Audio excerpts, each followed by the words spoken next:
एक होता है अपना कोहार्ट स्टडी है, एक है अपना केस कंट्रोल स्टडी। तो कोहार्ट स्टडी में अपन जानते हैं कि फ्यूचर में जाते हैं, कोहार्ट यानी फ्यूचर में जाते हैं अपन, ठीक है। स्मोकिंग टू लंग कैंसर, तो स्मोकिंग आज के टाइम पे हुआ 2023 में, तो फ्यूचर में अपना लंग कैंसर होगा 2035 में, ठीक है, 15 ईयर्स बाद। और केस कंट्रोल में अपन क्या करते हैं, पास्ट में जाते हैं। केस कंट्रोल में क्या करते हैं अपन, पास्ट में जाते हैं। तो आज अगर अपने को लंग कैंसर है, तो केस क्या है, डिजीज़ है।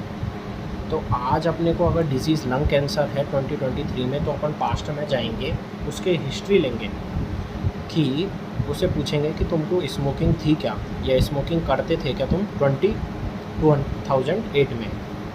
तो इसका क्या है डिसएडवांटेज कि ये टाइम कंज्यूमिंग है, क्योंकि क्या है अपने को फ्यूचर तक, यानी फ्यूचर तक अपने को बार बार उसको क्या करना पड़ता है, देखना पड़ता है, पेशेंट को बार बार देखना पड़ता है। तो ये टाइम कंज्यूमिंग होता है, फ्यूचर तक एक्सपेंसिव होता है। तो अपने को क्या है, जैसे जो पेशेंट है वो स्मोकिंग कर रहा है, तो अपन उसको हर साल देखेंगे, उसका सीटी करवाना पड़ेगा अपने को कि उसको अभी लंग कैंसर हुआ है या नहीं हुआ है। तो ये एक्सपेंसिव भी होगा। और जबकि क्या होगा, केस कंट्रोल स्टडी में अपना टाइम क्या होगा, कम लगेगा, क्योंकि डायरेक्ट अपन उससे हिस्ट्री पूछेंगे, वो तो सिर्फ 1 मिनट में पूछी जा सकती है। एंड चीपर होगा, क्योंकि उसको लंग कैंसर हो चुका है, वो अभी एडमिटेड है हॉस्पिटल में, उसके पास रिपोर्ट है सीटी की। तो अभी अपने को कोई टेस्ट नहीं कराने, जैसा कि अपने को कोहार्ट में कराना पड़ता था। फिर आता है अपना third advantage of cohort study, ये है कि relative risk incidence. Relative risk incidence होता है, रिलेटिव रिस्क देख सकते हैं अपन, और इसमें इंसिडेंस देख सकते हैं कि नए केसेस आ रहे हैं या नहीं आ रहे हैं। फिर आता है अपना केस कंट्रोल स्टडी, उसका डिसएडवांटेज क्या है कि वो ऑड्स रेशो है। इसमें अपन को ऑड्स रेशो देखते हैं, इसके अंदर इंसिडेंस पता नहीं लगता ना अपने को, इसके अंदर अपने को इंसिडेंस पता लगता है रिलेटिव रिस्क या रिस्क रेशो से। फिर आता है अपना फोर्थ ए, नो रिकॉल बायस। इसके अंदर अपने को जैसा कि अपना केस कंट्रोल स्टडी में अपन हिस्ट्री लेते हैं, तो एरर आ सकता है, तो पेशेंट गलत बता सकता है कि 2008 में वो स्मोकिंग करता था या नहीं करता था। तो इसमें रिकॉल बायस यानी एरर होता है। तो इसमें रिकॉल एरर कोई नहीं होता है, क्योंकि अपने को अपन खुद स्टडी कर रहे हैं, स्मोकिंग से अपन ने शुरू किया पेशेंट का, तो अपने को पता है, तो रिकॉल कराने की कोई ज़रूरत नहीं है। फिफ्थ आता है अपना डिसएडवांटेज ऑफ कोहार्ट स्टडी कि लॉस टू फॉलो अप। तो अब हम प्रेजेंट में अपना स्मोकिंग कर रहा है, फिर अपन फॉलो अप करते हैं उसका, तभी तो इसको फॉलो अप स्टडी बोलते हैं, कोहार्ट स्टडी को, दूसरा नाम। तो इसमें फॉलो अप करने जाते हैं, तो या तो पेशेंट मर चुका होता है लंग कैंसर से ऑलरेडी होके, या माइग्रेट कर चुका होता है एक हॉस्पिटल से दूसरे हॉस्पिटल। तो इसको बोलते हैं, लॉस टू फॉलो अप को बोलते हैं एट्रीशन। तो maximum allowable attrition is less than 5%, यानी loss of follow up maximum कितना अलाउ है कि लेस देन 5% अलाउ है। आइडियल रिटेंशन रेट है मोर देन 95%, यानी जो फॉलो अप की रिटेंशन रेट है ना, तो वो होनी चाहिए मोर देन 95%, यानी मोर देन 5% से ज़्यादा फॉलो अप लॉस नहीं होना चाहिए, है ना। लॉस ऑफ फॉलो अप को बोलते हैं एट्रीशन। इसके अंदर no loss of follow up, तो इसके अंदर फॉलो अप करना ही नहीं पड़ता, अपने पास पेशेंट है डिजीज़ के साथ और उसकी हिस्ट्री लेनी है बस। तो इसमें आता है एथिकल प्रॉब्लम, कि अपने सामने पेशेंट स्मोकिंग कर रहा है और अपन 15 साल तक सिर्फ देख ही रहे हैं, तो ये एथिकल प्रॉब्लम है इसके अंदर। और इसके अंदर नो एथिकल प्रॉब्लम, पेशेंट ने कब की स्मोकिंग शुरू की थी और अब तो उसको लंग कैंसर हो ही चुका है। फिर आता है मल्टीपल, इसका एडवांटेज है अपना कोहार्ट का कि मल्टीपल आउटकम्स स्टडी टुगेदर, जैसे कि ये है कि स्मोकिंग शुरू की अपन ने, आज प्रेजेंट में अपना कोई बंदा स्मोकिंग कर रहा है, तो उसको लंग कैंसर होगा, ठीक है, ये अपन स्टडी कर रहे हैं। तो साथ में अपने को पता लगेगा कि उसको अस्थमा भी हुआ है, उसको COPD भी हुआ है। तो अपन मल्टीपल आउटकम्स देखने को मिलते हैं। अपन स्टडी तो इसका करना चाह रहे थे। अब इसका एडवांटेज इसमें भी है कि multiple risk factor study together. तो अपन ने लंग कैंसर का लिया पेशेंट, उससे पूछा कि तुम स्मोकिंग करते थे क्या, या स्मोकिंग करते थे। फिर हमने देखा कि वो एयर पॉल्यूटेड जगह पे भी रह रहा था। हमने देखा कि उसका जो प्रोफेशन था वो एक्सपोजर था उसमें एस्बेस्टोसिस का। तो अपने को इसमें भी देखने को मिलते हैं। तो वो दोनों में एडवांटेज है कि मल्टीपल इसमें आउटकम पता लगते हैं, इसमें रिस्क पता लगते हैं, रिस्क फैक्टर। ओके, फिर आता है 8th का डिसएडवांटेज, कोहॉर्ट का डिसएडवांटेज है होथॉर्न बायस। इसको क्या बोलते हैं कि कोई स्मोकर ने स्मोकिंग करना स्टॉप कर दिया बीच में, ठीक है, या कोई नॉन स्मोकर स्टार्ट कर दिया स्मोकिंग करना, तो इसमें क्या है, रिलेटिव रिस्क क्या हो जाती है, डिस्टर्ब हो जाती है। इसके अंदर नो हॉथॉर्न बायस, इसके अंदर कोई दिक्कत नहीं होती है, हॉथॉर्न बायस नहीं होता है। ओके, बट रिकॉल बायस होता है, रिकॉलिंग का एरर होता है, लेकिन हॉथॉर्न बायस नहीं होता है। फिर आता है 9th का D, no useful in rare disease. No useful in rare disease, rare disease में अपना यूज़फुल नहीं होता है। Okay, but it is useful in rare disease. ये इसका एडवांटेज होता है कि अपने को डिजीज़ में एक न्यू डिजीज़ अपने को मिलती है, केस यानी होता है न्यू डिजीज़।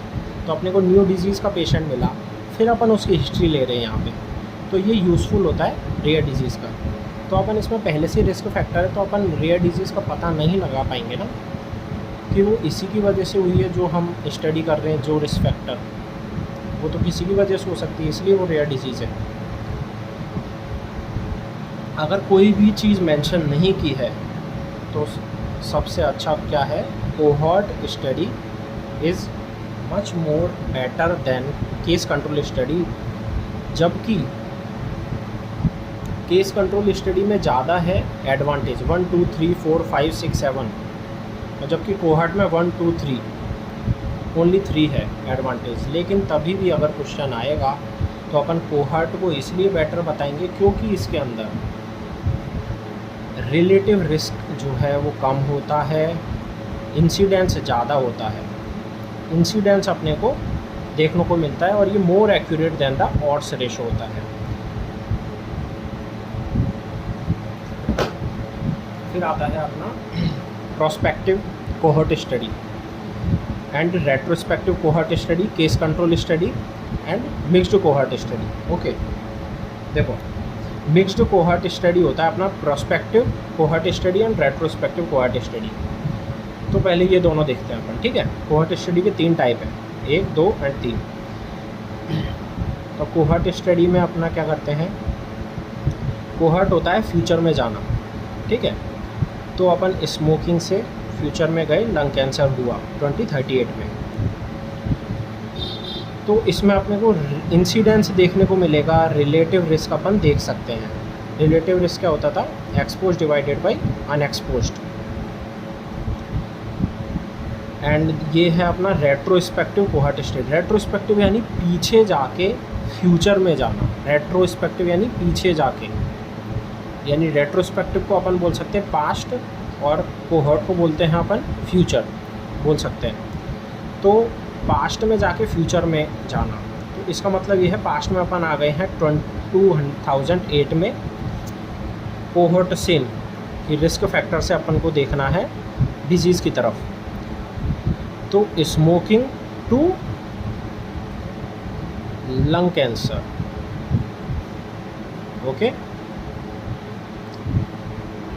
तो कोहॉर्ट का होता है अपना risk factor to disease, and prospective तो आगे बढ़ना होता है, तो जहाँ पे हैं अपन प्रेजेंट में तो वहाँ से अपन आगे बढ़े, same risk factor to disease. और इसमें रिस्क फैक्टर टू डिजीज़ तो बढ़े कोहॉर्ट में, लेकिन रेट्रोस्पेक्टिव पास्ट में जाके बढ़े, तो ये है। तो इसमें भी अपने को देखने को मिलेगा अपन, ये क्या है, जैसे पेशेंट है अपने पास लंग कैंसर का आज 2023 में, तो अपन उसमें हॉस्पिटल में जाके, किसी हॉस्पिटल में जाएंगे, वहाँ की ओपीडी में जो एडमिट्स होते हैं, जो आते हैं पेशेंट, 2008 में भी आए होंगे, तो उन्होंने हिस्ट्री में दिया होगा कि मैं स्मोकिंग करता हूँ, तो उन पेशेंट को अपन अंडर स्टडी कर रखेंगे। तो वो रिकॉर्ड लिया गया है इसमें रेट्रोस्पेक्टिव कोहॉर्ट स्टडी में, ठीक है। तो इसमें भी अपने को इंसिडेंस मिलेगा, ओके, कि वो कब बना, लंग कैंसर कब हुआ उसको, रिस्क रेशो भी दिखेगा, रिलेटिव रिस्क। फिर आता है case control study. Case control study में डिजीज़ टू रिस्क फैक्टर, तो डिजीज़ 2023 में रिस्क फैक्टर सेम, इसके अंदर ऑड्स रेशो और क्रॉस प्रोडक्ट रेशो निकालेंगे, ठीक है, जो कि होता है अपना AD/BC। अब ये क्या है, मिक्स्ड कोहॉर्ट जो है वो दोनों मिला के होता है, ओके, दोनों मिला के होता है। कोहॉर्ट क्या है, risk factor to disease, okay. और प्रोस्पेक्टिव है अपना आगे जाना, ओके, यानी अहेड, गो अहेड। फिर आता है अपना, अब इसके अंदर देखो ये प्रेजेंट है अपना, ये प्रेजेंट है अपना, ओके। तो ये 2008 में अपन ने स्मोकिंग की, तो ये रिस्क फैक्टर है, 2 डिजीज़ आ रहे हैं, कोहॉर्ट है, और ये 2008 की बात है, प्रेजेंट की बात नहीं है, तो ये रेट्रोस्पेक्टिव कोहॉर्ट स्टडी है, ये रहा रेट्रोस्पेक्टिव कोहॉर्ट स्टडी। फिर ये अपने को प्रेजेंट में अपना लंग कैंसर हो चुका है, ओके, प्रेजेंट में अपना लंग कैंसर हो चुका है। तो अब 2033 में बात आई, तो उसमें क्या है, अपन इसमें कोहॉर्ट स्टडी में, यानी कोहॉर्ट स्टडी का मीनिंग भी यही है कि आगे बढ़ना, ओके, यानी फर्दर स्टडी करना अपने को।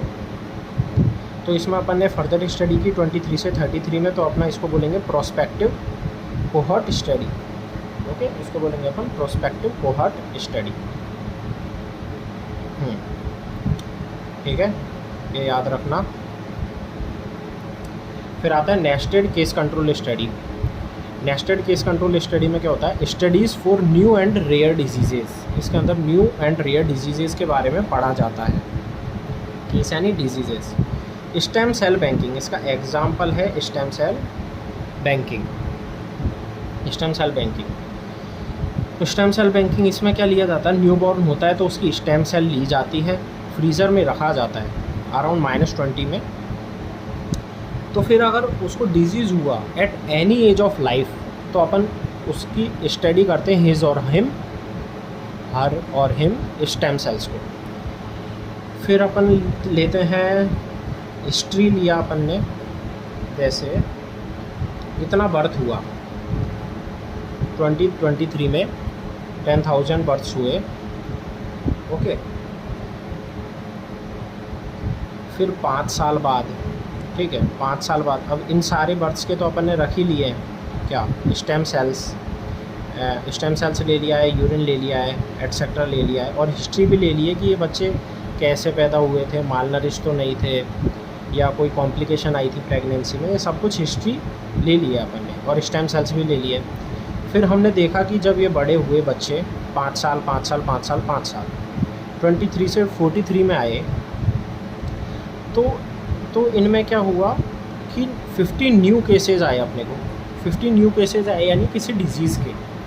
तो हम कंपैरिजन के लिए साथ में 1:1 लेते हैं या 1:4 में लेते हैं कंट्रोल्स, यानी हेल्दी कितने थे बच्चे, फिर 9950, तो इसमें से हमने लिए 50 कंट्रोल्स, ओके।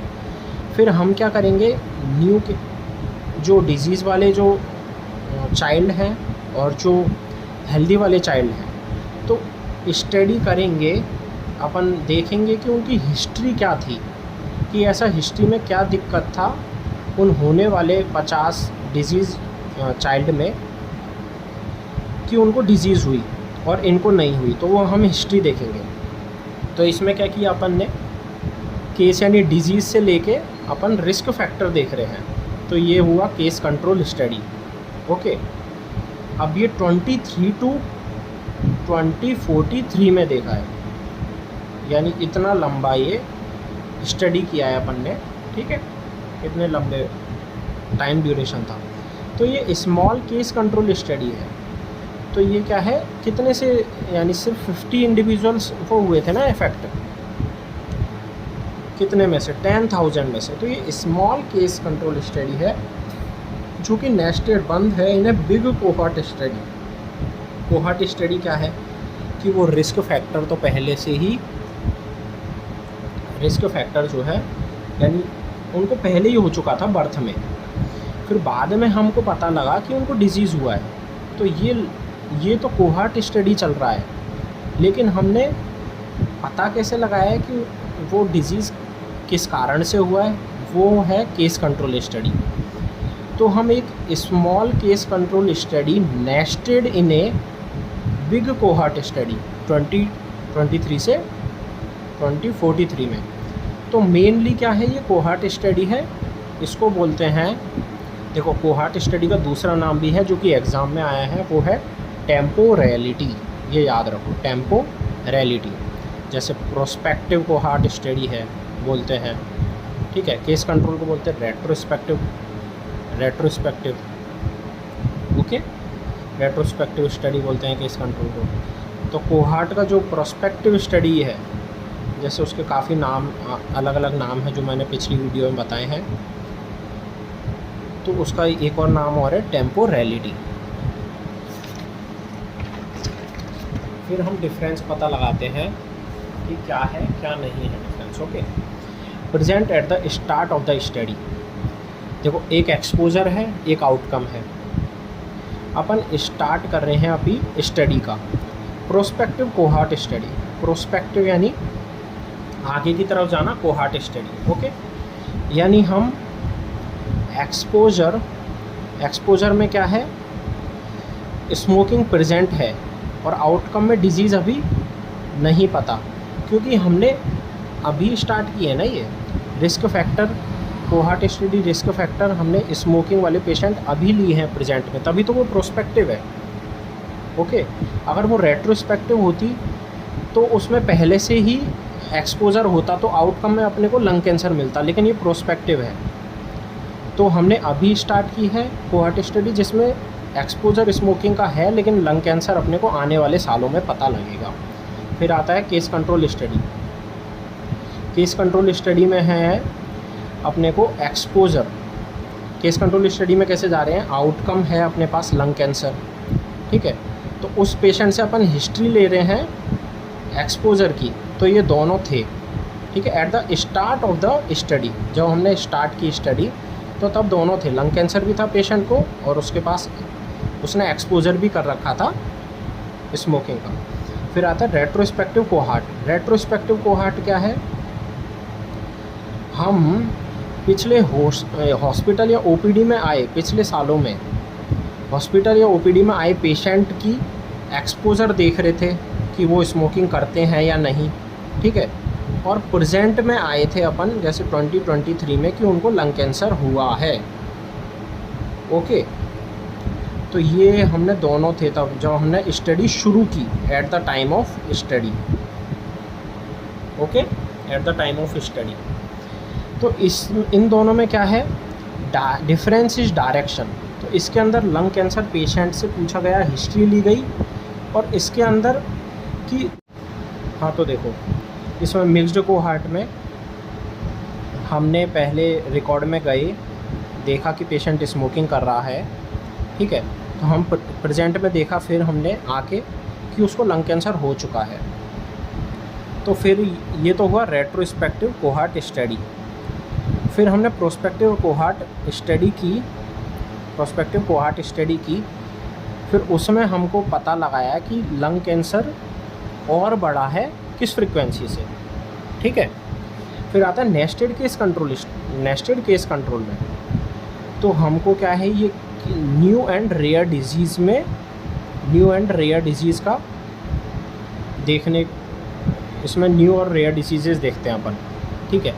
तो इसमें क्या था, नेस्टेड केस कंट्रोल स्टडी में हमारा हिस्ट्री में ली गई थी, तो इसमें पहले ही हमको एक्सपोजर हो चुका था। जो बच्चा है तो बर्थ पे उसको एक्सपोजर हो चुका था, फिर बाद में हमको डिज़ीज़ कोई पता लगी, ओके, बाद में हमको डिज़ीज़ पता लगी, तो हमको इसमें एक्सपोजर प्रेजेंट है, आउटकम पता नहीं है, okay. Thank you so much.